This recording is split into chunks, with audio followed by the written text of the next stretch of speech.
Magnesium is integral for 600 plus biochemical processes in the human body, and yet most people are deficient. Common signs of magnesium deficiency include fatigue, muscle weakness, stunted growth, poor immune function, poor concentration and memory, hormonal imbalances, bone and teeth problems. Most people think grabbing a bottle of whatever cheap stuff on the shelf or at the top of Amazon will solve this. The common misconception is that consuming more magnesium will automatically improve health and well-being. The truth is, there are various forms of magnesium, each of which is essential for a variety of physiological processes. Most people are deficient in all forms of magnesium, while even those considered healthy typically only ingest one or two kinds. Consuming all 7 of magnesium's primary forms is the key to accessing all of its health benefits. That's why we pack 7 forms of 450 milligrams of elemental magnesium into each serving of Wild Mag Complex. 1 dose a day is all you need.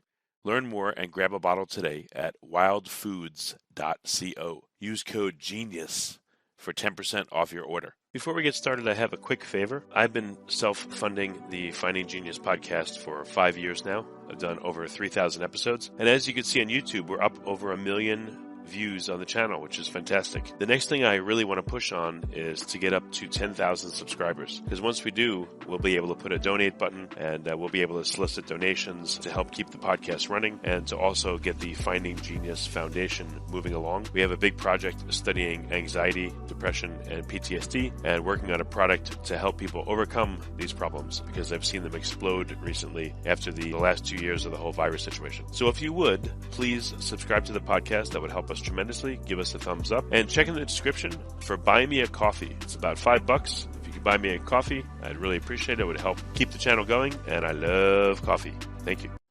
Forget frequently asked questions, common sense, common knowledge, or Google. How about advice from a real genius? 95% of people in any profession are good enough to be qualified and licensed. 5% go above and beyond. They become very good at what they do, but only 0.1% are real geniuses. Richard Jacobs has made it his life's mission to find them for you. He hunts down and interviews geniuses in every field: sleep science, cancer, stem cells, ketogenic diets, and more. Here come the geniuses. This is the Finding Genius Podcast with Richard Jacobs. Hello, this is Richard Jacobs with the Finding Genius Podcast, now part of the Finding Genius Foundation. My guest today is Daniel Schulof. He's the CEO of what's called KetoNatural Pet Foods. So we're going to talk about the latest veterinary nutrition studies about carbohydrates and keto diets and what they mean for our pets. So Daniel, thanks for coming. It's my pleasure, Richard. Thank you for having me. Yeah, sure. If you would, please. Daniel, thanks for coming. It's my pleasure, Richard. Thank you for having me. Yeah, sure. If you would, please tell me a bit about your background and then how you got to be the CEO of this company. You know, were you the founder and CEO? So let's go through that background. Yeah, so that's what I was going to say is that, a good way to become a CEO in my experience is to found the company yourself. And so that is my title and background. I came to be in the dog food industry through a pretty convoluted path that hardly seemed clear at the time, but I guess in hindsight kind of makes some degree of sense, which is that I used to be a practicing intellectual property attorney. I used to litigate lawsuits for big companies. I was living in the city of Atlanta. And the way that the story makes sense to me with the benefit of hindsight is kind of how I'll tell it. But I got, when I was doing that work and in my 20s and like kind of living a younger urban professional lifestyle, I got my first dog, got this big Rottweiler, and he was the man. He's since passed on, which I suppose I'm dating myself. Came to learn that I didn't like what I was being told from sources of information that were purporting to answer questions that I wanted to answer, like what a healthiest thing to feed this guy. And or people say, "Oh, don't give dogs people food," and they seem to label everything except kibble as people food. But go ahead. yeah, exactly. Yeah, well, I mean, it's just you're right. That is a common misconception that there's something inherently unhealthy about everything that's not kibble. But it's hardly the only one. And I can tell you that from the vantage of having been now in this industry for 8 years. And before that, this is basically where here's the like missing link in the story is I was getting so many bad answers that I started like keeping notes. And then I started like writing it up, and it was like, I'm going to maybe make this into something that's helpful for somebody else. And then like I'd get further along and the ambition for what became a writing project. I'm going to maybe make this into something that's helpful for somebody else. And then like I'd get further along and the ambition for what became a writing project started growing. And basically 4 years of that process led me to quit my job, travel all around the country, like live in Yellowstone National Park for a period of time with the wolf biologists at the Yellowstone Wolf Project, go to all these different veterinary schools where rising veterinarians are being taught, and at the dog food factories and all these crazy places. And So you yeah, visited all these places? That's really cool. yeah, it was before COVID, man. And you could do that. And it was like, yeah, some of that stuff, like once I realized that I had a legit book project on my hands, it adds color to it. You know, it's like the truth of the matter is that you and I can have can communicate all the information that communicated to one another through a conversation we can have over the computer. But when I'm trying to write a chapter up about that information, it helps Stone National Park and seeds and that kind of thing. And so partially serve that as a purpose, but I guess I just mean to underscore it was a big project and it's a big, very large book. Yeah, by the time I was done with it, one of the main theses of the book is that carbohydrate is worse for dogs and cats than the veterinary community and the lay public presently typically tends to believe, and for a cluster of different reasons. And so, yeah, once I wrote a book like that, it was easy to found a dog food company that was designed to kind of serve people who thought who agree with that as an idea. Yeah, my daughter is also really good with our dog's health, and she's always giving them like hip and joint supplements, vitamins, and toppers, and all this other stuff. We've been through a lot of different, different types of food. Like we have like frozen meat pucks from a local butcher here. They had for a while, and I don't know, they had all kinds of stuff. One thing that she brought up, maybe you can answer this, is she said some of the kibbles that say they're grain free, what they do is they put legumes in it instead, and that seems to be worse, at least for our dogs. So do you have any comments on should you have any carbs in the food if possible, and are legumes better or worse than, let's say, various grains or not? What's your thoughts there? Oh yeah, I think what your daughter is doing is raising kind of two separate issues, and I can say a lot about both. So let me see if I can tackle them. So the first is there anything special about grain-free diets as compared to similarly macronutritionally composed diets that do contain grains, right? So like if I take grains out and I replace them with, say, potatoes, or like she suggested, legumes, and they end up having the exact same amount of protein, carbohydrate, and fat as the grain-containing diet. Is there anything inherently healthful about that? The answer to that question is no. There's no evidence that there is anything as the grain-containing diet. Is there anything inherently healthful about that? The answer to that question is no. There's no evidence that there is anything inherently unhealthful about grain-based carbohydrate as opposed to similarly digestible carbohydrates from. So the grain-free sector of the pet food industry arose as a kind of as a trick, essentially. It's like, it sounds an awful lot. And I think this is like an implication to your daughter's question and your question too. It sounds a lot like low carb, right? Like if you hear grain-free, and if there's a wolf on the bag and there's a ear of corn with a big X across it, you would be forgiven for thinking that that is a relatively low carbohydrate product, when in reality it is not. And that's because it kind of like arose as a thing to sort of cater to that instinct that a lot of shoppers have, but would still allow the producer to make a food that's full of carbohydrate, which is they're highly incentivized to do. That's the nutshell story of grain-free pet food in America circa 2018. The second thing, your daughter raises a second issue that we could talk about you could have me on as a guest on your podcast for every show between now and the end of the calendar year, and we would not complete this subject because it's a wild, deep, and wide-ranging one. And the subject is FDA, the United States Food and Drug Administration's dilated cardiomyopathy in dogs. That sounds like a big mouth. It's one of the rare, as somebody that like bores podcast hosts about dog food for a living, I could tell you that it is not always the most interesting subject for everybody, and that like what feels like big news to me often isn't for the rest of the world. But the FDA's investigation into grain-free diets and dilated cardiomyopathy is like the rare dog food issue that crossed over and it's sort of been boiling, like bubbling along, is that how you say it? Since 2018. It was a very big news item covered in the New York Times and every other legit media outlet of any quality at the time. And it's been ongoing in a way since then. The short answer to your daughter's question from my perspective is that not only is there nothing to the investigation, like there's actually fraud. The FDA got duped, as it were, but to the investigation, like there's actually fraud. The FDA got duped, as it were, by a kind of small cluster of folks. And I speak from the authority of having been involved deeply in this issue. If it's too like in the weeds, we could probably focus on stuff that's more broadly applicable here, but I can also stay on this. Magnesium is integral for 600 plus biochemical processes in the human body, and yet most people are deficient. Common signs of magnesium deficiency include fatigue, muscle weakness, stunted growth, poor immune function, poor concentration and memory, hormonal imbalances, bone and teeth problems. Most people think grabbing a bottle of whatever cheap stuff on the shelf or at the top of Amazon will solve this. The common misconception is that consuming more magnesium will automatically improve health and well-being. The truth is there are various forms of magnesium, each of which is essential for. That's why we pack 7 forms of 450 milligrams of elemental magnesium into each serving of Wild Mag Complex. 1 dose a day is all you need. Learn more and grab a bottle today at wildfoods.co. Use code GENIUS for 10% off your order.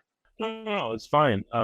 Your company has the word keto in it, so tell me what you've seen in the research and what you think the optimal diet is. Yeah, so case for taking carbohydrates out of your dog and cat's diet has of several different prongs. And some of them are like ironclad, rock solid argument, whereas others are, to my eyes, very plausible, and so the eyes of lots of other folks, but you wouldn't describe them in that same kind of strong language. So the strongest case, the number one reason that I think that I don't feed my dogs carbohydrate and that I don't think that conscientious pet owners ought to feed theirs, is because carbohydrate, more than other nutrients, causes my dogs carbohydrate, and that I don't think that conscientious pet owners ought to feed theirs, is because carbohydrate, more than other nutrients, causes dogs to fat. And obesity is the number one health problem. To the extent there's such a thing as veterinary public health, the veterinary public health community in the United States is in complete unanimous agreement that the obesity epidemic impact that's affecting dogs and cats in the United States is the single biggest health problem. The numbers are knock you over type numbers. More than half of the dogs and more than half of the cats in the country today are overweight or obese. So if you pick, I've not met your dog and I know nothing about it, and I don't say this with any kind of judgment in my voice, but I would bet, if I had to bet, I would bet your dog is overweight or obese, because the numbers say that it's more likely that it is than it isn't, which is bad, but it's not as bad as the second fact about obesity, which is that it's worse for a dog than a human being. It's been shown through, basically researchers have followed litters of puppies over the entirety of their lives and looked at how long they live and what diseases they get if they are one type of body fatness and a fatter type of body fatness. And the fatter ones tend to die much earlier. They tend to get chronic diseases earlier. It's unquestionably horrible for their health. Sure. Is it my side? I don't know. Yeah. Okay. Editor will splice this into the first fair enough. one. Yeah. Daniel's about to reply about talking about obesity in dogs and cats. All right, good. Yeah. So did you hear me? Did we go so far as for me to bet that your dog is overweight or obese, even though I've never met it before? No, you're starting to say about 50% of all. Yeah, exactly. So that's the take home number on prevalence of overweight and obesity among dogs in the United States and cats is that more than 50% of them suffer. So, as I like to say, I've never met your dog before, and I don't mean to cast any kind of judgment on you by any stretch. But if I were a betting man, I would be betting that your dog is overweight or obese, because the numbers say that it's more likely that it is than it isn't. The average dog, the next dog you're going to see on the street is overweight or obese, and all my daughter is like, don't feed them extra, and we have one dog that always cries for food, and he knows that I'm the weak one. So she gave me this low calorie, we call it pigeon food when they after I get ready in the daytime, I come in the room and then they all follow me in there. We got 4 of them. And I throw these like tiny little, edible kibble things on the floor and they all eat it up like pigeons. We call it pigeon food, but you try to find like a very low calorie one. And I only give it to them once a day besides their meals because they were starting to gain weight and she was yelling at me. So. Yeah. I mean, you're doing the right thing, because the second fact about obesity among dogs is that it being moderately overweight, so not clinically, but like, the average person would be like, that dog is probably fatter than it ought to be. Being that way is worse for a dog. About obesity among dogs is that it being moderately overweight, so not clinically, but like, the average person would be like, that dog is probably fatter than it ought to be. Being that way is worse for a dog than a lifetime of smoking is for a person. So it's going to shorten that animal's lifespan on average by more than an entire lifetime of smoking tends to shorten a year. That's terrible. Maybe 15 years to deal with. Yeah, that's the thing, man. That's the like emotional kind of core of my book, is that it's a pretty underappreciated tragedy, how messed up it is that you love these pets kind of like you love your children. It's basically the same as instincts, and then maybe not to this. And every one of them is going to die before you do. It's like a pretty unfair situation. And yeah, every pet owner that I've ever met is invested in trying to keep their animal around as long as they can within their budget and their capability, and making sure that the animal's very. Okay. Yeah, I think it's a carbohydrate. The reason the carbohydrate is relevant to this story is that you literally cannot make a dog or a cat obese without giving it. That's not a condition, despite the fact that 50% of the domestic dogs and domestic cats in the United States are overweight or obese. Other canine species with whom dogs share a huge fraction of their mitochondrial DNA don't experience any obesity, whether they're raised in captivity or whether they're raised in the wild. And those are the gray wolves that I talked to you about earlier when I described my experience in Yellowstone. You go talk to wolf biologists at the Yellowstone National Park and you ask them, like, obesity, what does that look like? And they're like, it's literally not a thing. There's just no case of it. And I was like, well, yeah, but I get it in the wild because they're fighting to survive and it's nature, red in tooth and claw. And they're like, it doesn't happen in captivity either. Like wolves are raised in captivity all the time. And it's just, you just fighting to survive and it's nature, red in tooth and claw. And they're like, it doesn't happen in captivity either. Like wolves are raised in captivity all the time. And it's just, you can't make them fat. And it's also the case that those animals are, unlike dogs, are unable to digest carbohydrates. So we all know that wolves eat primarily meat, but a lot of folks don't appreciate the fact that they eat exclusively meat. That's it. That's the only thing they eat. 0.0% carbohydrate, and never become obese. So it's one of the ways in which we build up the scientific case that the fundamental cause of obesity in dogs and cats isn't just caloric imbalance, because there are plenty of times where wolves eat more than their daily allotment of calories, but carbohydrate intake, in my judgment, is clearly the fundamental cause of obesity. And what would be the ideal diet for a dog and a cat? Is it different, and what would it be? Yeah, sure. So the scientific community has done a really nice job over the century. We've been keeping in full consensus about 95% of the issues concerning requirement and deficiency, if that makes sense. So like, how much calcium ought a dog take in order to prevent it from developing growth abnormality is an issue that like they've gotten extremely good at. And as a result, there are 2 different bodies that publish these consensus statements that are like basically charts of the amount of each individual vitamin and other mineral micronutrient content that each animal each cats ought to take in as a matter of weight.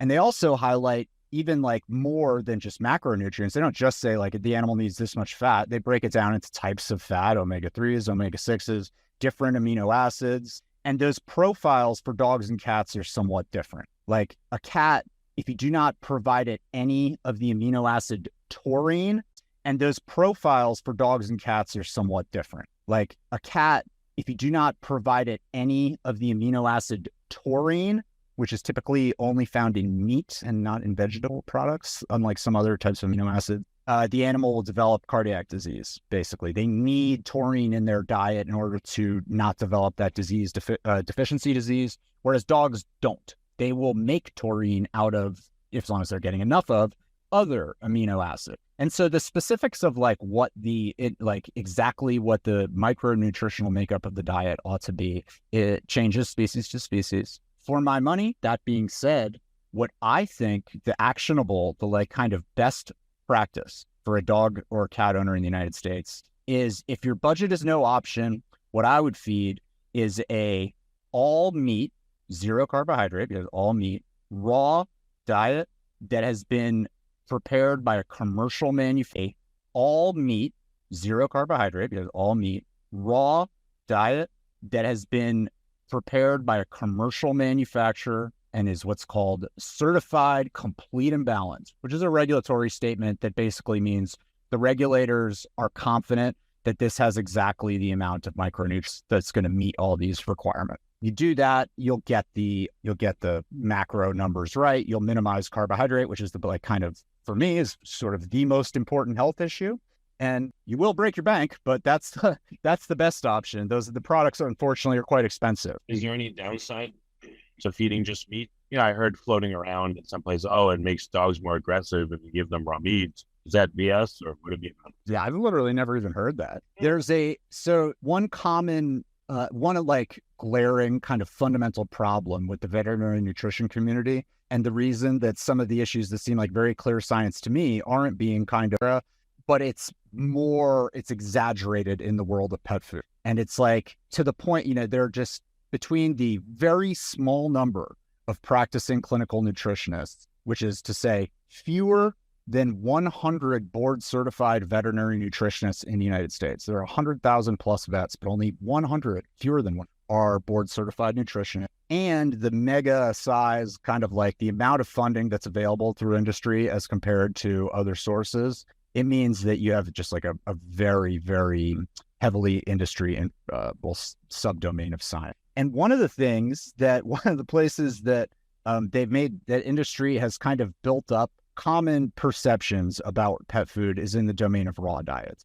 because raw diets, and my company doesn't make raw diets. I kind of don't have like a dog in this hunt, a horse in this race, but raw diets aren't something that the biggest pet food companies. And so to keep folks away, a dog in this hunt, a horse in this race, but raw diets aren't something that the biggest pet food companies. And so to keep folks away, to drive consumers away from those products, there was a push that pretty much took place in the world of nutritional science, in the world of scientific, kind of peer-reviewed papers in the early 2000s, where this cluster of industry-affiliated vets basically put out a bunch of papers that said, don't feed raw diets to your dog, not because it'll make the animal sick, but there's too great a risk that you're going to make yourself sick by handling potentially contaminated beef. There's no evidence that gets sick, but there's such a significant risk that you yourself or somebody in your household is going to get sick that you shouldn't do it. And that's the heart of the argument. Don't worry, they'll tell you not to cook soon and not to grow food because you get sick. Yeah, exactly. Trust to make this garbage food.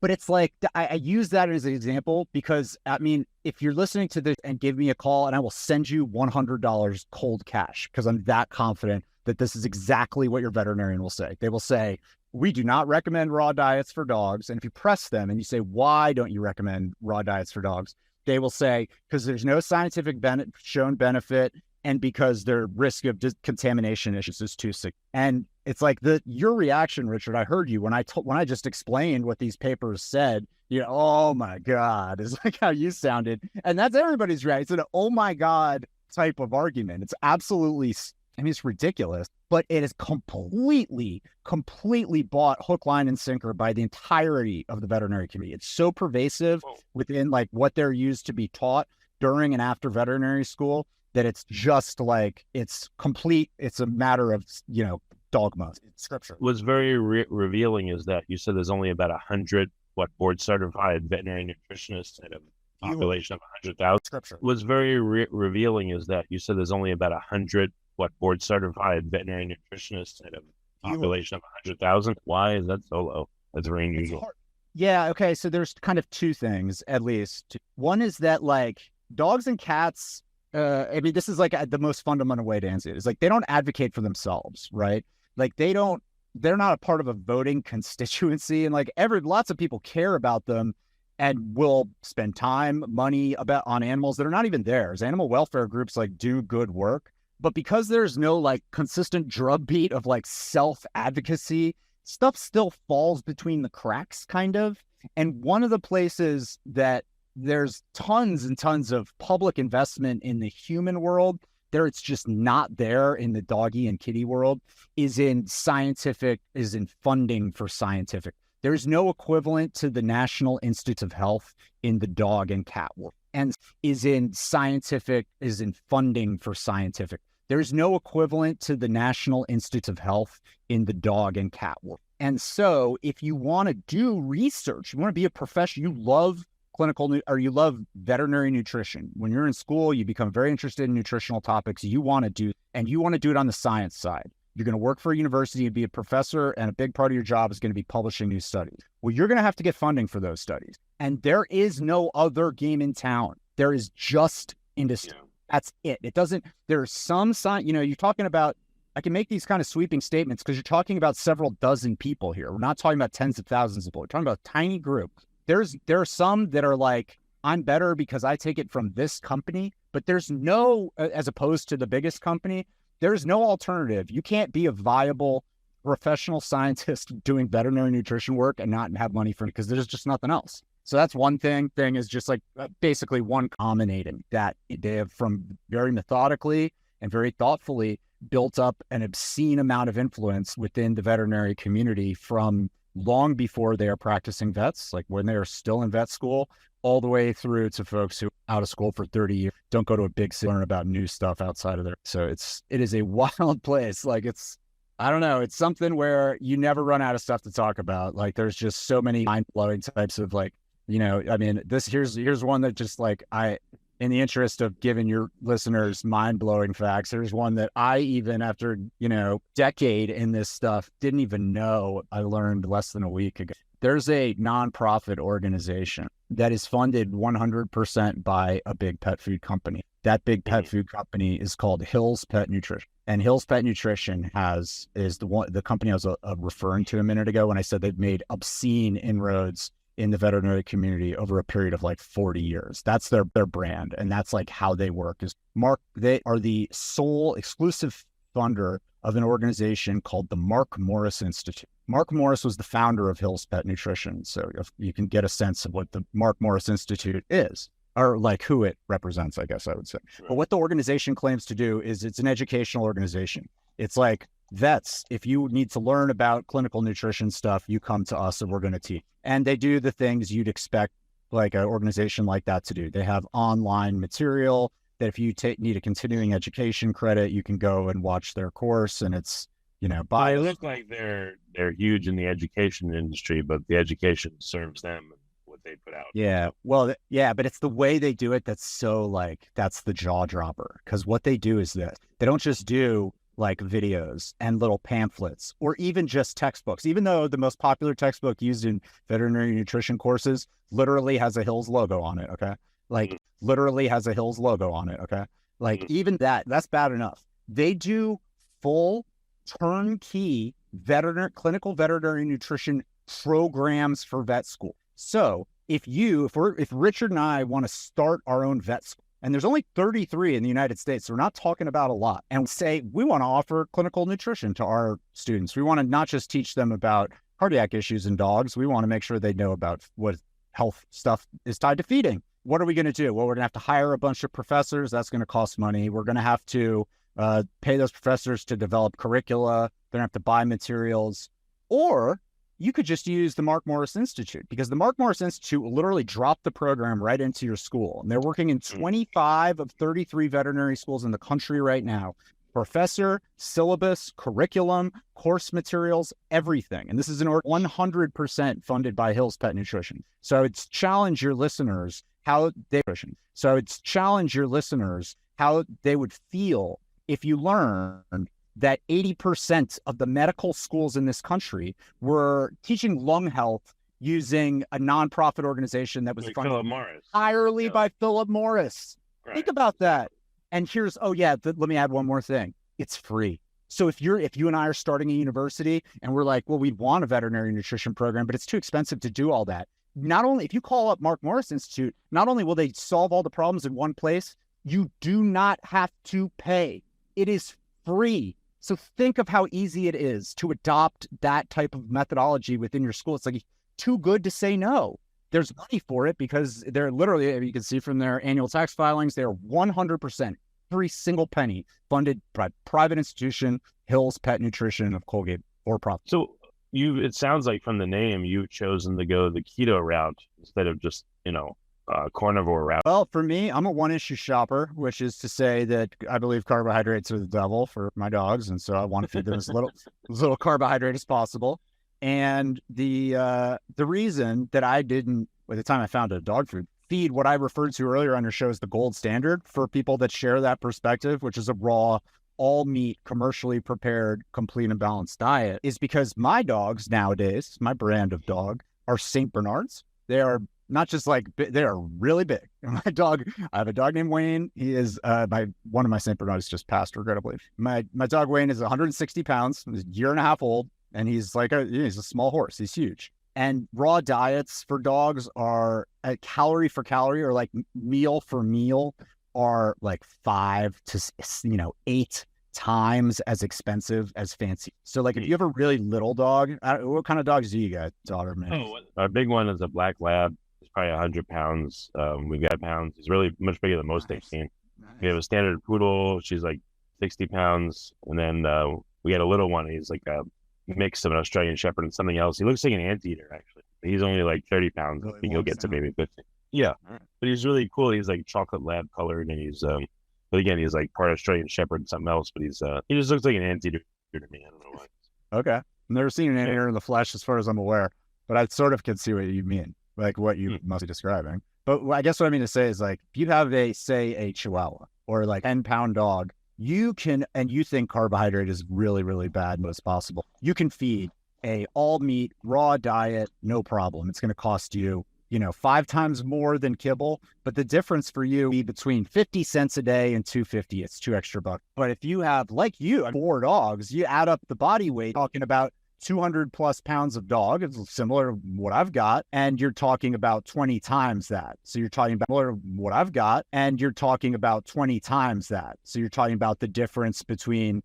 $15 a day and $75 a day. Like, it becomes really, really, it adds up. And so it's kind of a non-starter for a lot of people. And so we tried to make a product that's as priced to compete with Kibble, that is Kibble. It's made in the same style, but without carbohydrates. It's very little as we dietary. So you're going a little bit of a hybrid route with keto instead of just carnivore, if I can use that parlance. Is that why you've settled on that? It was the closest you could come to ideal, but still have a Kibble format? Well, I'm not sure. No, I wouldn't say that. I think that like the keto carnivore distinction is sort of this like internet culture distinction, if that makes sense. Like, if I were to use the word carnivore on our bags, I think that the vast majority of people that would see that wouldn't understand it as a reference to a human eating style. And I think that I'll tell you that the reason we use the expression keto, the reason like that's our main like kind of calling card, is because the regulatory regime that covers the sale of pet food in the U.S. does a lot of very industry-friendly things pertaining to carbohydrate, because carbohydrate's like the dirty little, and it's like one of the bad things it does is you don't have to tell the consumer how much carbohydrate is in there. So go look at the back of your bag of whatever dog food you're feeding, and might be surprised to see you won't see a carbohydrate number on there. And it's one of the reasons that you can effectively hide it. Or a product be expensive, can have the nicest packaging, can have a wolf on the bag, and it might very well be 50%, it might be grain-free, 50%. Another thing, though, that they do is they completely against the law to use the expression low carbohydrate in the doggy. And so for a brand that is trying to be, that is what we are. That is our core product quality, is low carbohydrate content. It's like saying it is illegal for you to... Can you say a carbohydrate challenge? It is illegal for you to... Can you say a carbohydrate challenged? How about that? Maybe. Well, I leaned it, basically keto, at the time I founded the company, it meant enough within the kind of like internet world and within the scientific community that people generally at that point could understand if you said keto, Oh, you mean a diet that's restricted enough in carbohydrate that it's so little that your body's making yeah, like I get that's what you're, and so, but it wasn't prohibited. So we just slapped that on all the labeling and just said, we're going to make that the brand because it's a loophole basically. And it's accurate. So that's why keto is sort of the dominant way to describe. Now there have been other companies that have been founded that kind of knocked us off and they're like copycat, you know what I mean? Like they're local. And they use the keto language too. It's become the way people refer to this because you can't say low carb kibble. It's ridiculous. Well, so as not to ignore cats, how's the formulation different for cats? Like you said, they need taurine. It sounds like cats ignore cats. How's the formulation different for cats? Like you said, they need taurine. It sounds like cats, I guess, maybe are less tolerant to the wrong diet. Well, I mean, like the generalities regarding cat like nutrition on diet are the ones I gave you before. Like just the very same rule applies that the way I articulated it before. For my money, the gold standard, if money is no option, and with cats, it's less of an option and it's less of an issue because they're all pretty small. As long as you've got a reasonable budget to devote to them, feed it a all meat, complete and balanced, raw, commercial prepared diet. The complete and balanced does the like heavy lifting there in the difference between, because you're not going to, that's not to say you feed your dog and your cat exactly the same food.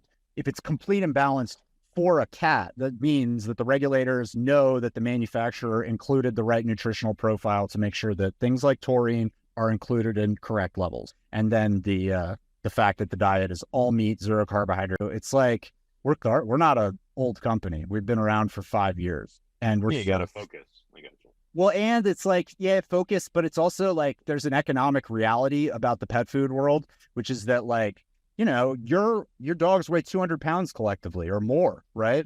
20 cat owners I would have to win over as customer, be equivalent to. And so when you have really limited resources, you got to get the dog pee more stories. Maybe you should go up to horses then. They're hundreds and hundreds of pounds. They're big. That's an interesting point. Alas, their digestive system's quite different, the domestic dogs. And I think that I would have keeping a horse alive if I didn't feed it any carbohydrate. You know, they have puppy food, they have senior diet, things like that. Like under your feeding plan, is any of that even necessary? So puppies, there is reasonable amount of evidence. So the complete and balanced designation, again, does a lot of heavy lifting there, basically. Is any of that even necessary? So puppies, there is reasonable amount of evidence. So the complete and balanced designation, again, does a lot of heavy lifting there. Basically, there's a different nutritional profile that's a matter of consensus within the veterinary nutrition community about some nutrients dogs should take in at higher or lower quantities while they're still growing as a unique period. And the same applies to if a dog is gestating or lactating, like basically like in connection with pregnancy. They have their own nutritional profiles as well that are like unique. Beyond that, it's just those two areas though. When you start talking about like special issues for seniors or even, this is amazing, but it's a thing. There's a brand that just leans into like breed specific. Like they're like, this is the dog and retriever, which is not. Well, they do it to make money. I mean, like one thing that comes to mind. I mean, you know, actually one thing that might be good for you, I don't know if anyone talks about this, but like a post-spay neuter to like, I guess 6 to 12 months, maybe a good angle for you. Get people kind of early. I mean, yeah, the thing is though, is I'm just kind of like allergic to non-substantive marketing points. You know what I mean? Everything I do, like there's so much in the pet food industry that gives me an allergic reaction because it's like wooey and not real science or people are getting misled. That like I just have an allergic reaction to like talking about to selling us as anything other than the good things that it really does, because there are real good things that it does for your dog's health, and I don't want to oversell it and throw the baby out. Yeah, it's a trade-off. I understand ethically, as long as you're providing what you consider to be the best food, but you're applying. It's like chicken soup for the soul. You know, they have chicken soup for the three-headed, ugly person's soul, and for every soul imaginable. So I see that they do that with dog food. You know, it may not be any better, but there's puppy formula, there's senior, and there's hip and joint. So maybe, as long as they do that with dog food. You know, it may not be any better, but there's puppy formula, there's senior, and there's hip and joint. So maybe, as long as you're providing good food, that you might be open to that. Are you deceiving people? I don't know. But as long as you're giving them healthy stuff, if they otherwise wouldn't do it because they respond to that kind of marketing, that's obviously an ethical decision that comes to mind, Yeah, it's a common way for as pet. So like I already shifting now to talking about how the dynamics of like pet food startups tend to go. I mentioned before that dogs always come before cats in pet food startup world. They're because the consumer's worth so much more. But then the common other ways that the lines expand, the like second way once you've done your expansion is life stage type stuff. And so it's like brands typically develop a puppy and a senior for each of their main product lines. And puppy one, like I said, is defensible as it's distinct. Like there's like a specific little tiny subclass of puppy balance for. It's like not a right fit for them until they're done growing. It's like very, very large dogs like mine basically grow super fast. Like quantitatively, they grow a lot when they go through growing. Their bones are like, growing fast enough you can like see it with the naked eye. And so they special calcium restricted diets. And so but that's a common way to do it. We keep going and keep on the train that we're like the tracks that our train is currently on. Someday that will certainly be a thing for us. We're expanding to other life stages. But at the time being, it's like my dogs sunrise to sunset from as early on as I can until the last day they're with us, eat just that one product, just that one brand. So there's nothing I believe is a bad move about it. What about probiotics under the right feeding regime? Are they even necessary? I know that's a new thing that was talked about by some people. Yeah, so there is unquestionably gut microbiome in your dog that is impacted by microbiome in your dog that is impacted by what it eats. And there are things your dog can eat that will everything your dog does eat will change that gut microbiome. And so and you're talking about, I don't know enough about this to give you but you're talking about something on the order of like tens of thousands of different species of like microorganism living in there in different places. And so like what the animal eats changes that stuff dramatically. So that's unquestionably real. And over the course of the next, I don't know, century, if folks keep studying like the nutritional science pertaining to dogs and cats, you're going to see very interesting stuff develop. At present, that stuff's not there. So the term probiotic is not meaningful enough to like, no way, it's not regulated significantly. That stuff is snake oil and it's present, I would say, my assessment of that. I am 100% confident that nobody's got a study that says our product tends to change way, and that tends to lead to health outcome in that way in the world of dogs and cats. Not the case. So everything that's like that, it's tying into a scientific domain. There's unquestionably ripe for study. And we're not talking about somebody, making as a spirit world. This is the real world where there's this gut microbiome's a thing. But the idea that there's like, we know enough about it at this point that you can commercialize it into a product, put that out better for the dog in some way. That's not a thing. I wouldn't spend your money on that if I was you. Okay. Well, we're just about out of time. It's the best way for listeners to get your food. Where do they go?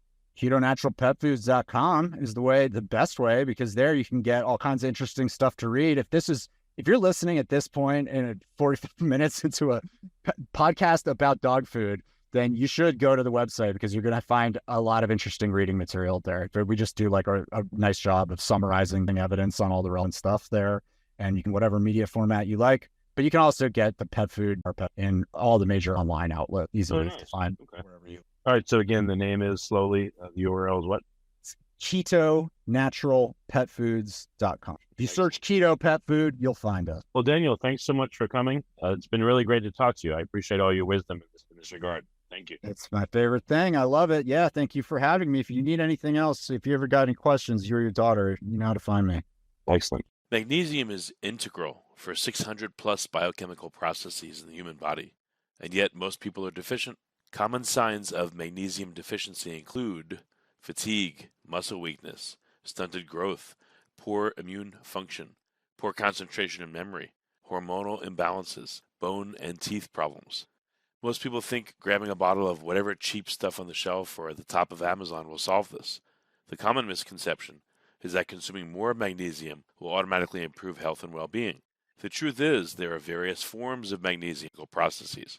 Most people are deficient in all forms of magnesium, while even those considered healthy typically only ingest one or two kinds. Consuming all 7 of magnesium's primary forms is the key to accessing all of its health benefits.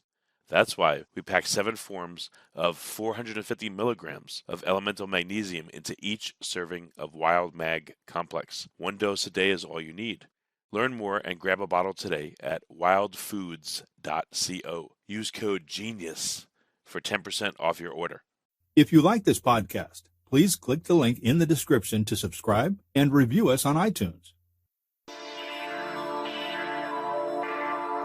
You've been listening to the Finding Genius podcast with Richard Jacobs. If you like what you hear, be sure to review and subscribe to the Finding Genius podcast on iTunes or wherever you listen to podcasts. And want to be smarter than everybody else? Become a premium member. And smarter than everybody else? Become a premium member at findinggeniuspodcast.com. This podcast is for information only. No advice of any kind is being given. Any action you take or don't take as a result of listening is your sole responsibility. Consult